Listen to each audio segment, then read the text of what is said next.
I think I lived my life in a series of boxes. And then the financial crisis hit, right? So, which kind of gutted everything. It's a really romantic industry in that it can only transfer from person to person. I had to tell them, we're terminating your contract. I was just the axe man. It hurt. You need to be cognizant of the emotional well-being of the people that you care for.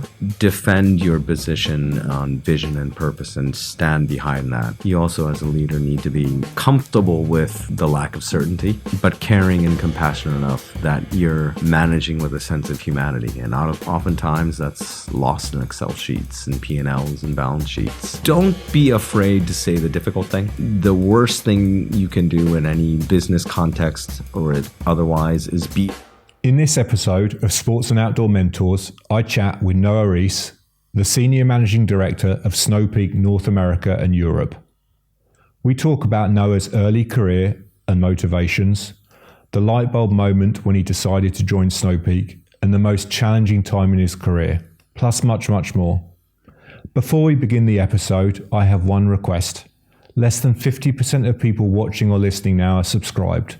So please hit the subscribe or follow button so we can inspire and provide valuable insights to even more people. Thanks for your support and enjoy the episode. Noah, so after studying both chemistry and psychology, your career started in the travel industry, where I believe you spent 4 years. And then from that, 4 years in KPMG, so in one of the big top four. And then you joined Snow Peak. So I'm really interested to understand in your words, what were the key elements over your life that got you there? Because that's not necessarily, let's say, a traditional entry point into the sports and outdoor industry. So I'm really interested to understand what are the key moments in that journey. I was born in upstate New York. My dad's American, mom's Japanese. Moved to Japan when I was 3 and lived in Japan until I was 18. Went to uni in about an hour outside of Boston, Massachusetts. That's where I studied psychology and chemistry. And when I got into psychology, what I wanted to be able to do was channel how I thought about life and the energy, and how could I help other younger folks guide it. And I didn't come out of it necessarily bridging that gap, and I knew that I would have to get a doctorate in it. So it was either, go into psychology and leverage my chemistry degree and find the best way to prescribe pills to people. But that was not necessarily a route that I was wanting to go down. So at that point in time, my next thought was, well, if I really want to be that cultural gap, then naive and romantic little me was thinking, what's more analogous and directly translating into that than the travel industry? I decided to go down the travel route, particularly because the leader of that Japanese company, it was a Japanese company in New York. Their CEO was a Korean gentleman. The director of sales was an Indian gentleman. And the general manager of the location was a white man.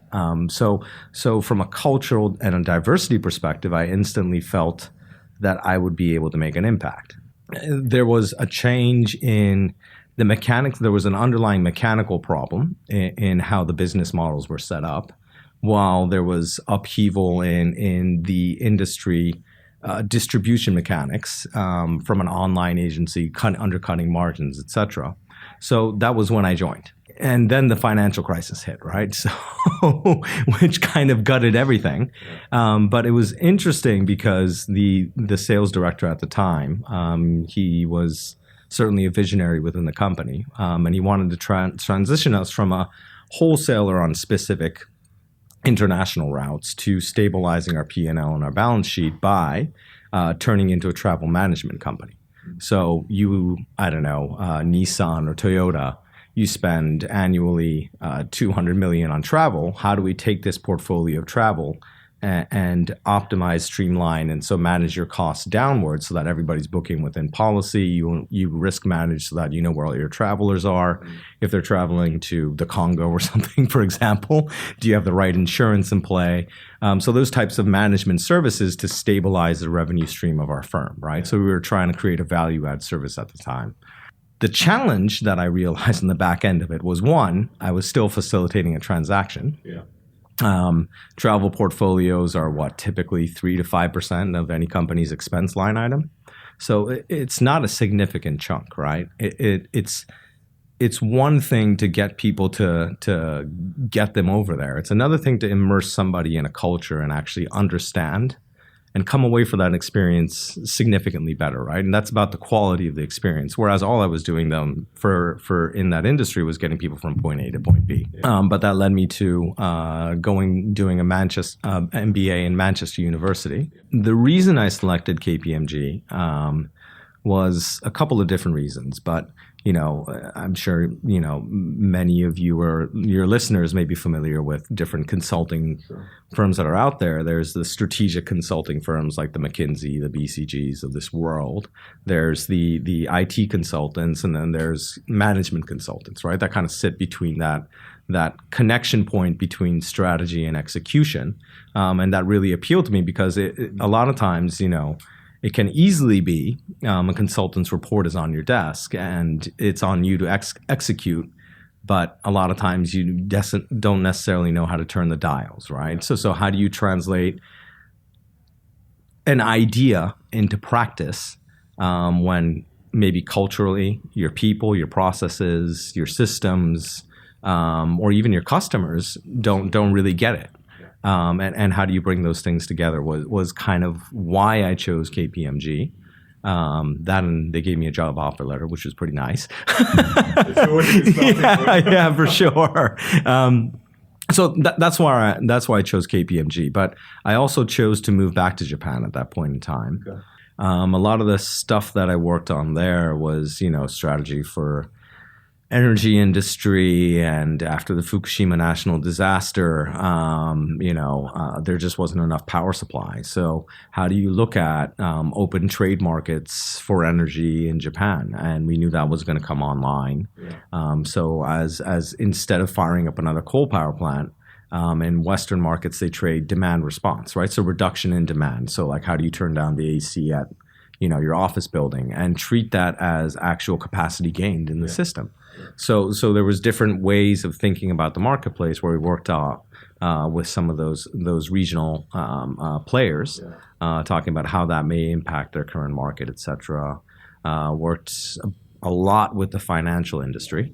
And I spent probably 3 years or so working on a major merger project for an international insurance company, which was really quite challenging. It was a lot of working from 8 a.m. to midnight and having to present to the board the next day on the status of the merger, and they invested close to certainly in the hundreds of millions of dollars. In terms of actually pulling off the merger. But they put me in a role where I was actually responsible for the delivery. And it gave me a taste of, obviously, one, working with really incredibly smart executives who knew their business and knew what they needed to achieve in that space, but also working with people that really wanted to make a change, and that's not always every day that in a consulting job that you get exposed to that. And it really, made me realize that I wanted to be responsible for my own change in the world. And as a consultant, you're always guiding people to the more efficient or profitable solution, but you're not necessarily, it's not your intent. Does that make sense? You're manifesting somebody's intent and translating that into how do you build that into practice. But I was doing my job without my own set of intentions. And I think that was something that I really wanted to change. And, I'd harbored that desire to get out of consulting. That's probably, not an unfamiliar story, but that was certainly one component of it. So I was, I have a buddy of mine who works in the financial sector as well, and he'd been contacted by former boss, I believe, about Snow Peak was looking for a CFO, and would you be interested? Snow Peak's headquarters is located in Niigata, Japan. It's about 2 hours outside of Tokyo, in a pretty snowy, rainy part of the country. And he's like, no, I don't do snow. And he knew I snowboarded, so he was saying, Noah, are you interested? And said I'd give it a go. My only real exposure to the outdoor industry was really snowboarding. But I was going into a camping ground where I'd never camped before, really.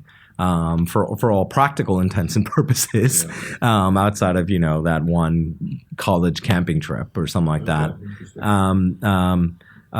was my background and exposure to camping at the point in time. But I met our current CEO, Toru Yamai, and reading their financial reports and their annual reports, it really struck a chord with me that this company wanted to do more than just churn product. The vision and intent and purpose-driven nature of Snow Peak certainly stood out to me, and that kind of took me aback. That stuck with me in terms of, our CEO wanted to do something much different than pure play, focus on function, turn the fastest amount of product and see what comes out of it. They were certainly striving for much more. And there was a certain sense of humanity and humility that comes with that. And over the years, that's certainly something I've, taken to. And so I jumped in both feet. And I think, I suppose part of me was chasing a position, which was certainly from a consulting point of view, a step up for me. So I was, happy with the position, but it led me to actually finding out a lot more about myself, and what I've learned and what I've experienced certainly has made me realize that it's something that we as modern humans actually need to get more people engaged in. And how do we grow the pie of the outdoor industry? Because I think certainly, going outdoors is kind of an antidote and not necessarily counterculture, but that is juxtaposed to our rapidly digitizing age, right? And it's certainly an antidote for a lot of us that we need. I know a lot of people that, as you did, you took the decision to kind of go back to education when you did your MBA. When you look back on that, can you clearly identify now value that you gained from that experience? Because it's interesting, you said that you chose it because you felt it would almost be a little bit more practical than some of the more traditional US-based MBAs, which I think is super interesting because a lot of the times, as you said, it can be very theoretical and not necessarily very practical. So I'm interested that when you kind of look back at that time, does that still provide you value today, would you say, in your role? I mean, I suppose please don't take it as a negative on the U.S. industry, on the U.S. institutions, because I think they're all, I'm sure they're fantastic institutions, and I applied to a number of them as well. But I think for me, in the change that I was trying to make in my life, the European model, and particularly Manchester's model, really spoke to me as having something that I could claim my own. And I think that's really important, right? Because, there's a dime a dozen MBAs, but, I know accounting, yeah, but every MBA knows accounting. Like, can you point to a specific experience where you leveraged it? And that was what the program as its format provided. Now, to your question around, when I look back on it now, I think it was the experience that I needed. was it particularly the value? I mean, coming from the industry, I think it comes down to the purpose and your intent of going to the MBA. For me, it was a step in the door. And, you know, you could in a way say, I learned the jargon and I got an access pass. You know, I was given a ID card to the door. So for that purpose and the seat I'm in now, is it something that I have any issue with? Did I think I'd lost value going to the MBA? Or I certainly don't think so. And I'm very appreciative of my time there. Could I have gotten more out of different programs? Potentially. But for my intents and purposes, it was, I think, precisely where I needed to be. And as you mentioned, you've lived and worked in and studied in the US, in Japan, in the UK. So what experience of living, working, studying in those cultures has that influenced your approach to leadership? I think the core tenets are the same. How precise can you be about your vision?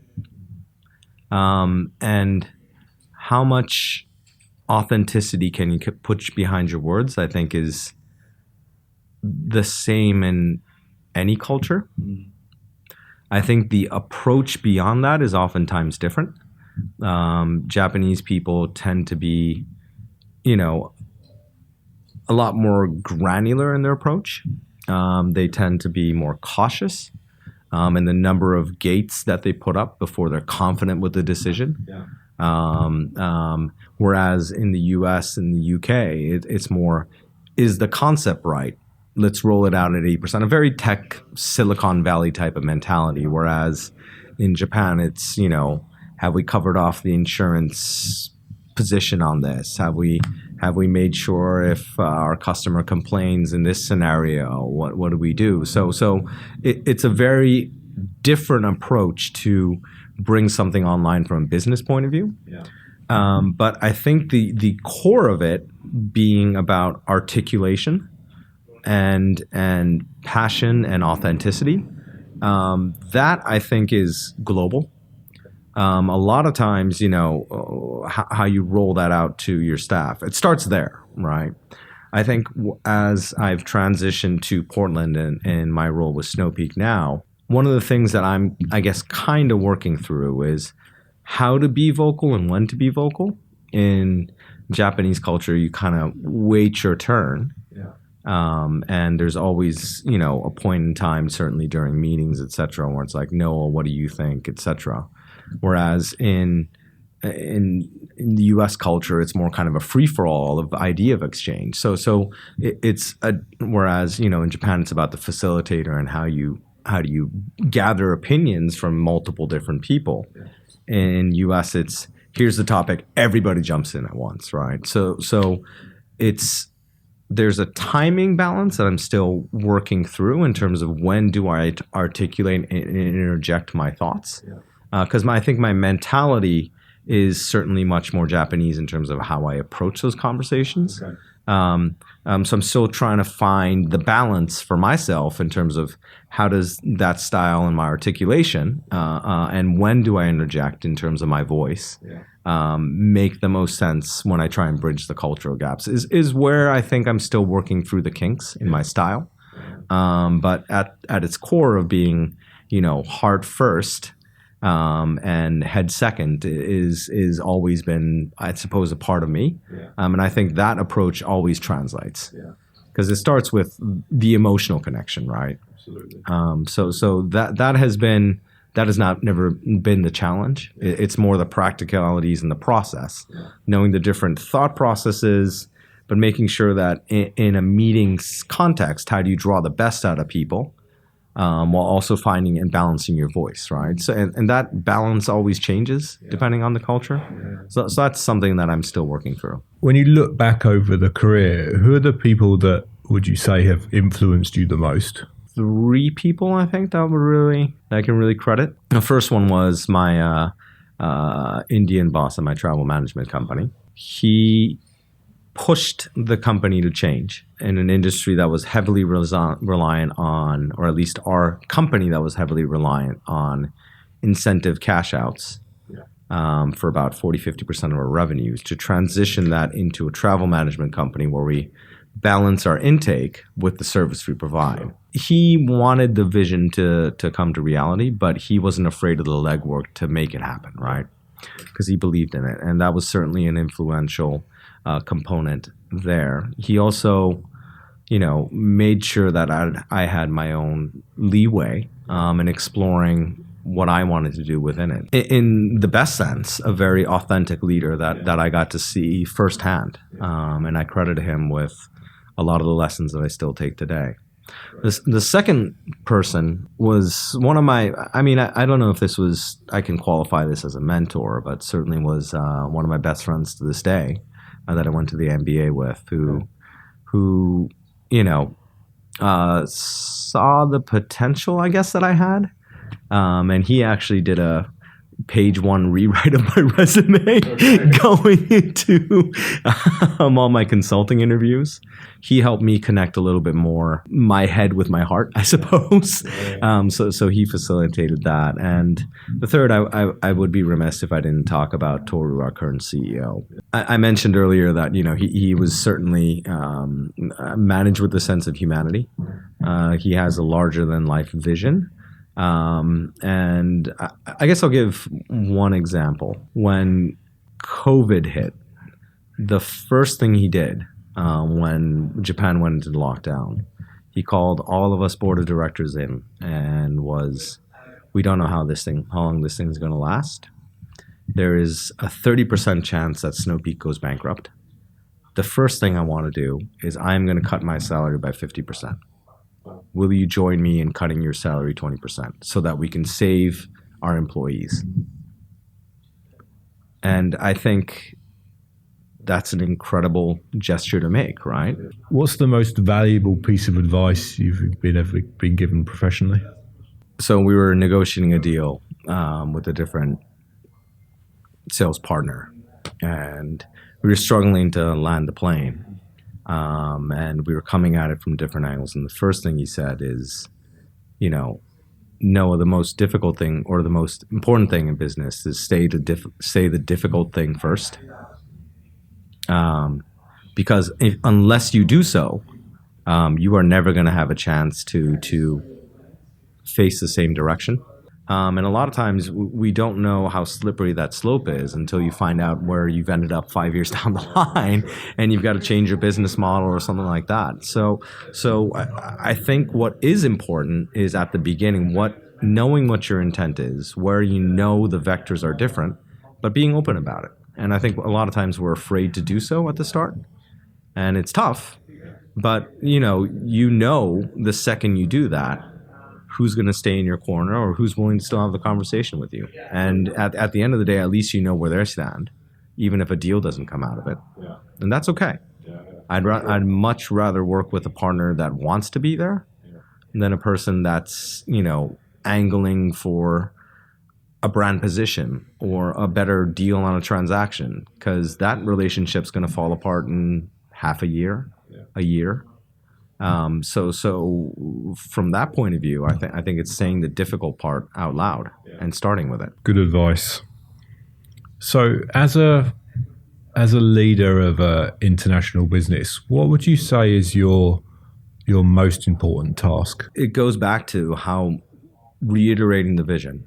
I think it's really important that we continue to articulate that vision, purpose, and our intentions all the time.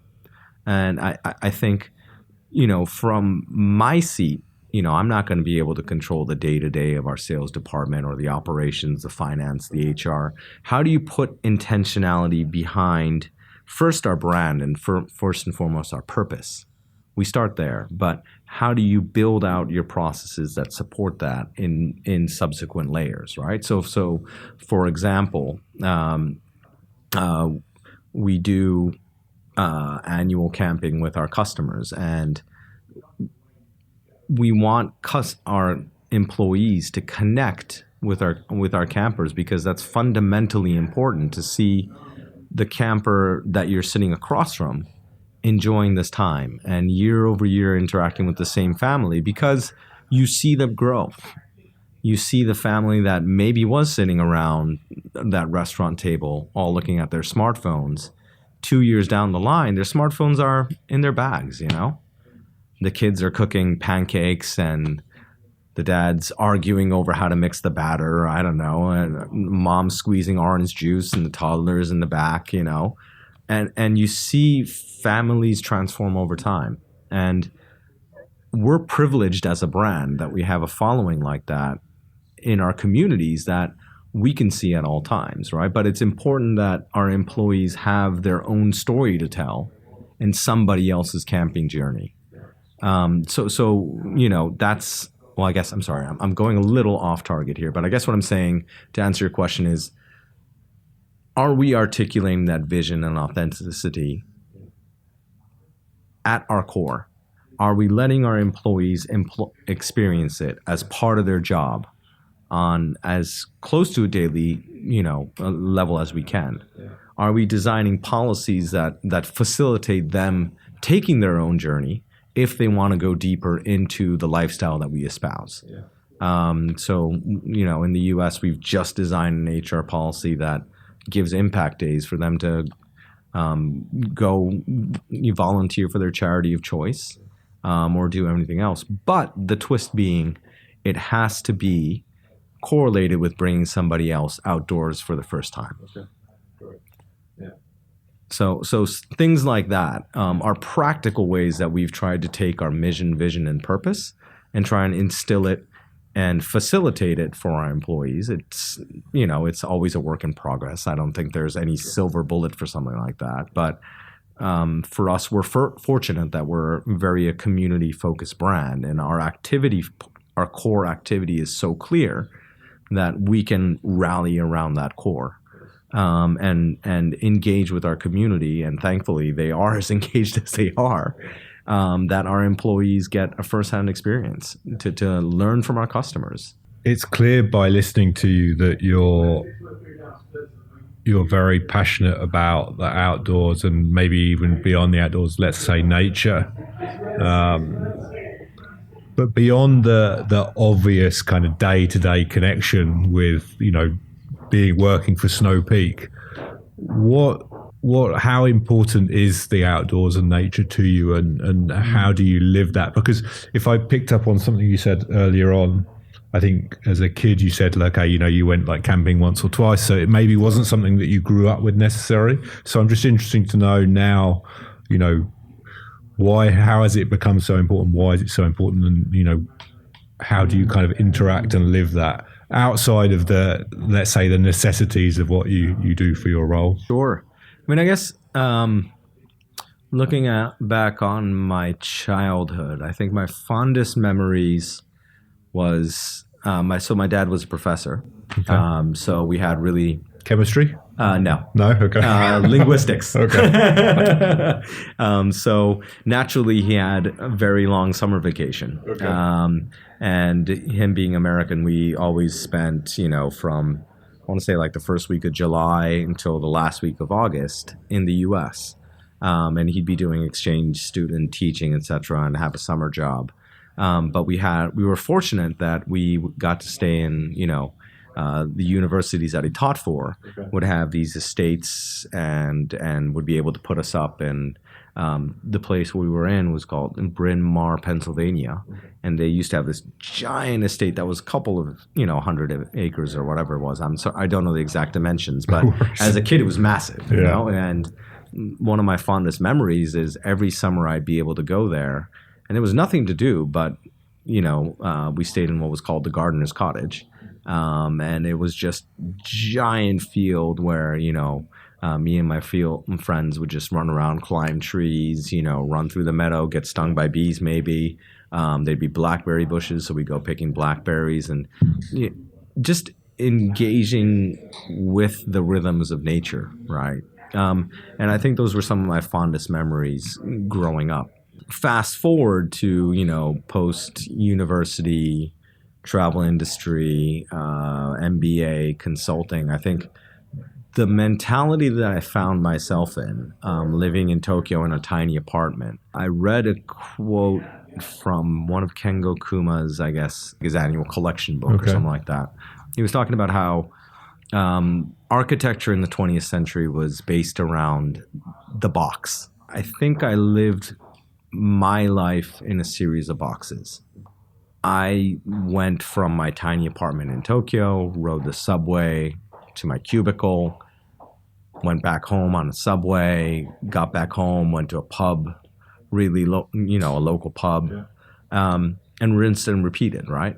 And in other words, what I'm saying is I didn't know how to live outside of civilization's boxes.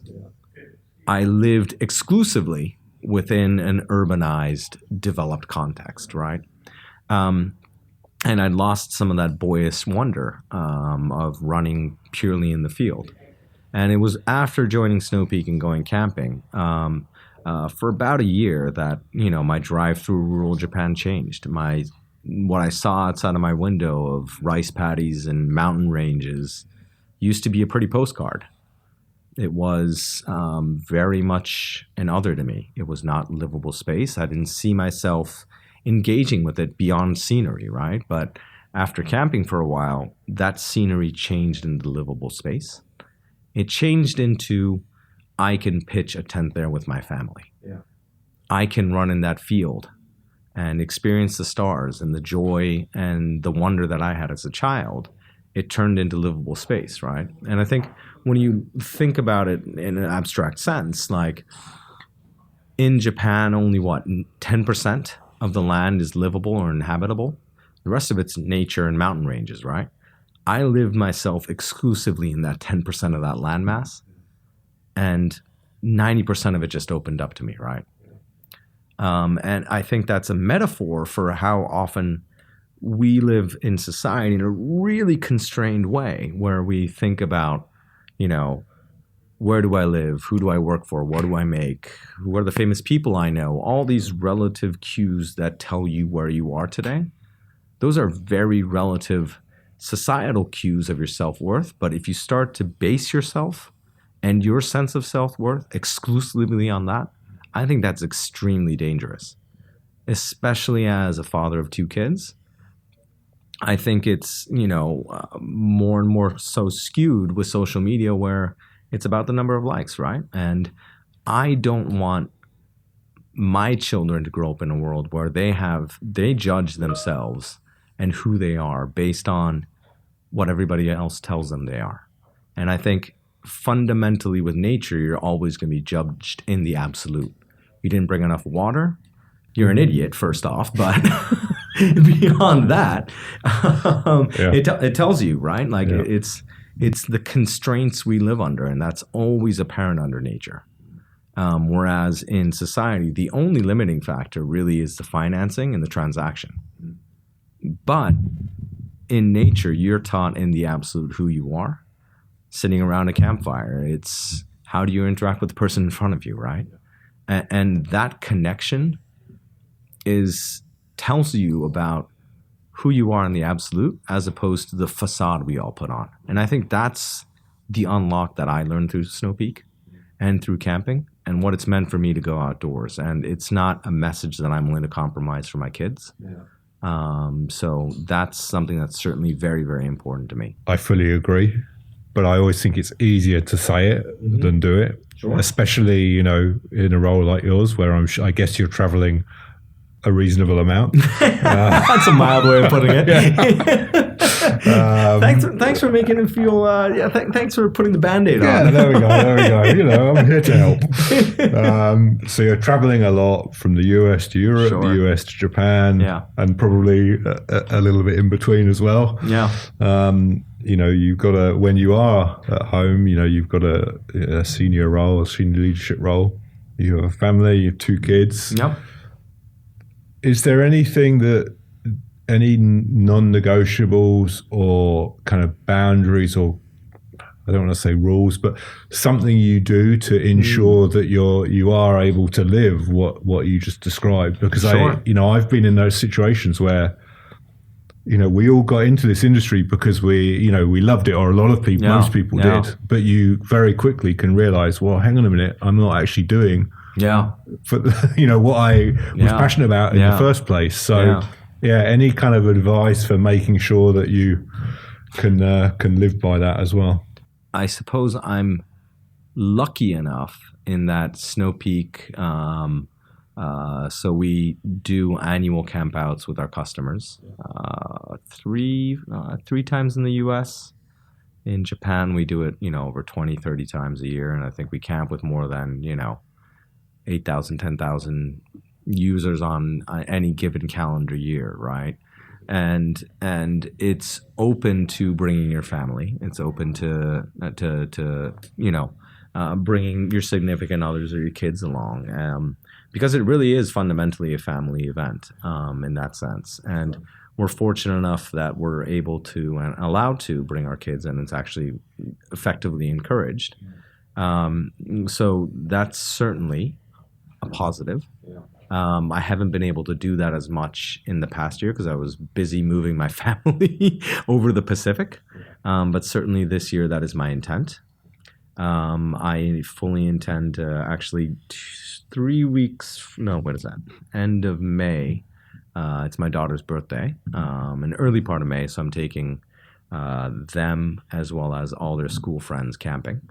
And it's going to be a freaking nightmare for me, as I'm probably I'm not sure that's going to be so relaxing, but okay. I'm probably doing all the setup for the tents. I mean, no, I'm kidding. I mean, we've got several campers on their side as well. Yeah. So you're right in that, at times when I'm traveling, like this week in the UK, my thoughts go out to my family and my wife, who's living in the U.S. for the first time in her life and has been for the last year. And I'm asking her to manage the kids for a week, and my kids being 5, I wonder at times, like, what am I missing? But the other side of it is how intentional can I be with my time when I have it with them? Absolutely. And, for me, it's I have to commit to taking them camping every week. But I am fortunate in that Snow Peak does help facilitate that we go out with the family. And, certainly that's an intent, an intention that I have for the year, so that I can at least practice what I preach, but also be really intentional with my time and my limited time with my kids being the age they are. That moment's never going to come again. So, what's the most challenging situation you've had to manage in your career? The most recent one that comes to mind is certainly the start of COVID. Yeah.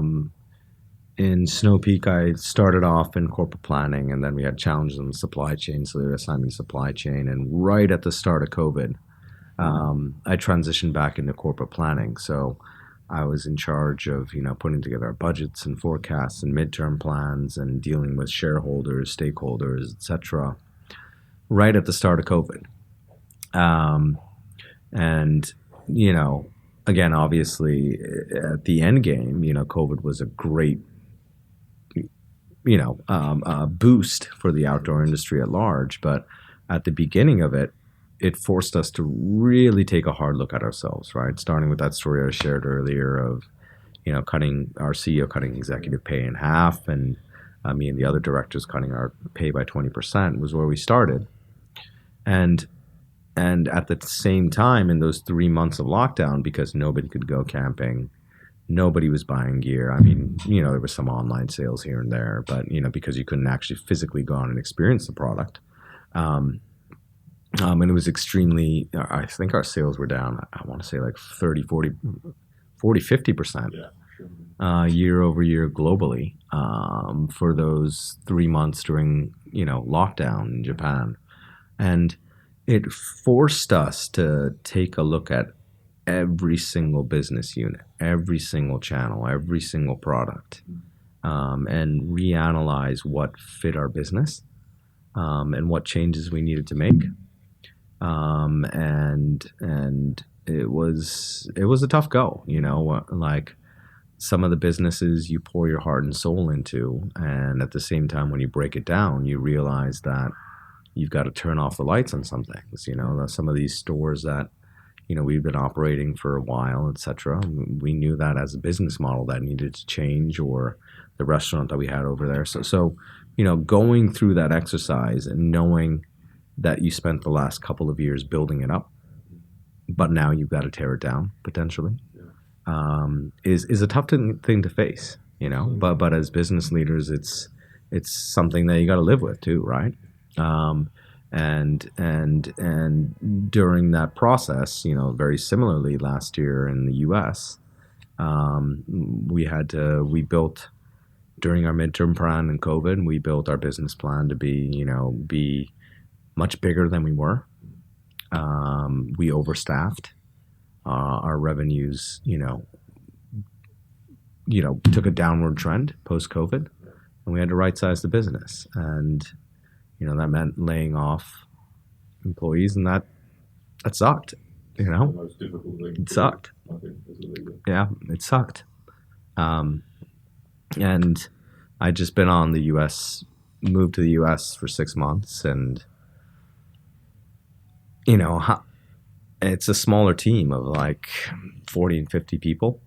I'm looking at it. I don't really have relationships with these folks yet.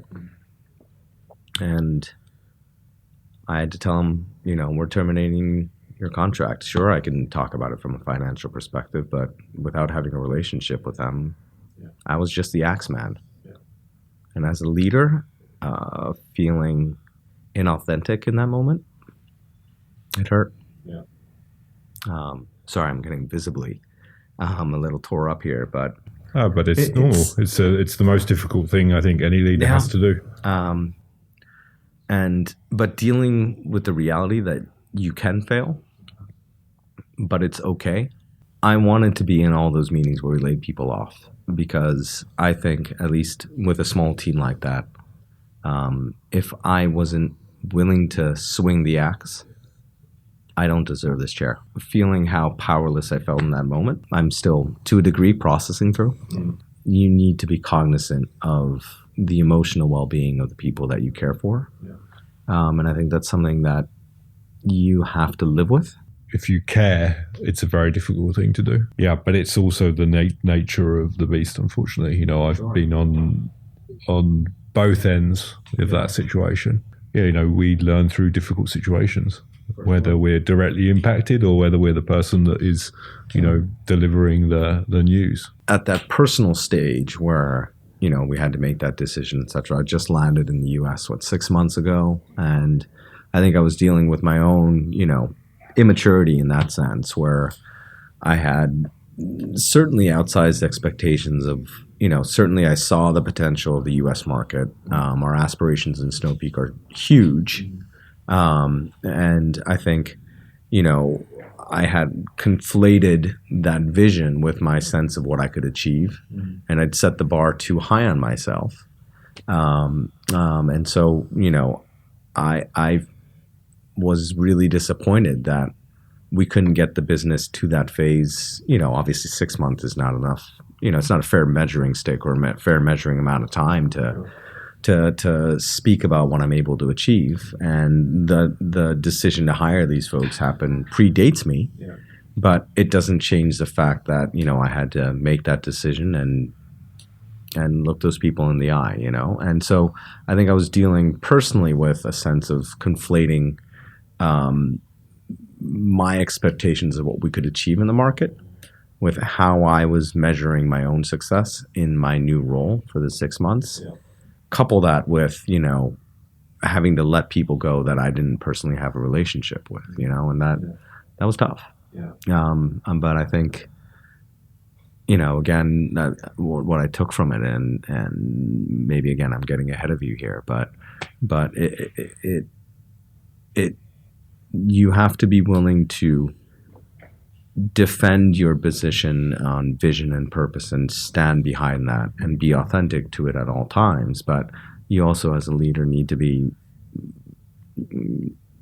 comfortable with the lack of certainty, Yeah.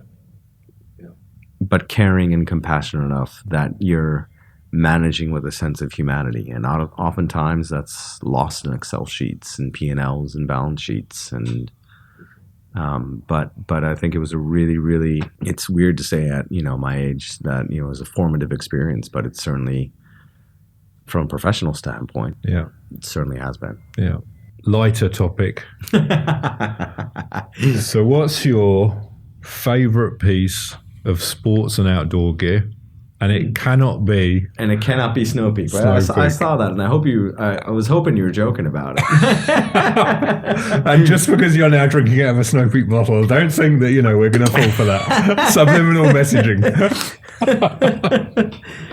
I think one of my favorites, I do love my snowboard. Okay. Cool. And certainly to an unhealthy degree. That's good. I do. So I have a Jones Storm Chaser snowboard from 2015, I want to say. Okay. A lot of fond memories with the board. What book would you advise somebody to read if they wanted to work as a leader in the sports and outdoor industry? A book that I really found inspiring and was recommended to me was a friend was The Good Rain by Timothy. The last name is blanking on me. The Good Rain. The Good Rain. So it's a story about somebody's. It's the author's personal journey of loss in the family, and how do you deal with the loss of a loved one, while following the Lewis and Clark Trail from way back, and then going into the history and the topography and the ecology of that specific region. And I came away from it, just kind of inspired by his personal journey and relationship to the outdoors, and what he took from it, and how he was able to, use nature to reflect on himself. I think a lot of times when we go out into nature, we actively are trying to conquer it or use it as a sport. But he used it as a tool to reflect on himself, and using nature as a measuring stick and as a mirror for who you are in that moment in time, and how you're dealing with it. And I think it's those passions that kind of stuck with me. So The Good Rain. Okay, great. I'll find the name of the author. And the other one that has been useful to me, as working in these global contexts, is the Culture Map. I'm sure you've heard of that one. Was really inspiring one. The other one more that I was thinking of, I think it was The Power of Habit. And so the book did a good job of really picking apart the different habits. If you could give future leaders of the sports and outdoor industry 3 pieces of advice, what would they be? It's a really romantic industry in that it can only transfer from person to person. You are not going to go fly fishing tomorrow on your own. You could do. It starts there as a leader. Do you have an authentic story of why the outdoors means something to you? Because we're all trying to grow that pie. But if you can't inspire with your own story, then you've lost your ability to take that first person with you. And so I think, it's, I'm not saying that everybody has to have, a sob story or, something that's going to get everybody rah-rah about it, but like a way to articulate why you do what you do and what's important about it to you is certainly, I think, the first step. I think the second thing that I'd say would be, don't be afraid to say the difficult thing, as we were talking about earlier. The worst thing you can do in any business context or otherwise is be afraid of the thing that fears you most. The last one would be, in this day and age, the compassion or the humanity. Being willing to show your humanity is probably more important than ever. We get wrapped up in leading the charge and being the first tip of the spear. But we have to be willing to change our approaches from leading from the front, and that's sometimes what you have to do. Facilitating from the middle, you have to be willing to do that, or making sure that everybody's herded from the back, and you have to be willing to switch your approaches for the context that you're in, but you have to be willing to be vulnerable to start there. I mean, any firm is, and I'm sure you know this, like it's not the person that's leading the charge, but it's the person that's in the back that defines how fast you go, right? So you need to be willing to switch your approaches as a leader in any context, but you have to be willing to be vulnerable if that's the case. Because there's things that you are not as good at as the other people, and the world has changed as rapidly as it has, and you're not going to have all the answers, and that's okay. So if today was your last day at Snow Peak, what would your message be to your team? First off, it'd be thank you, because I have learned so much at Snow Peak through the relationship to nature that it's afforded me, and it's fundamentally changed my perspective on my life. I guess I'd say thank you to my customers, because they have taught me by showing me and giving us a window into their lives of how their life has changed. And I got to see a very condensed version of that over the last 5 years, where they've taught me different things about the worth and the love and the change. Great. Well, thank you very much for giving up some of your time when you're in the UK to speak. No, I really appreciate it. I think you have a really interesting career path and journey. So thanks for sharing. I hope you enjoyed the episode. And if you did, please leave a comment below. A new episode will go live in 2 weeks, so subscribe to be sure you don't miss it. Thanks again for your support, and see you soon.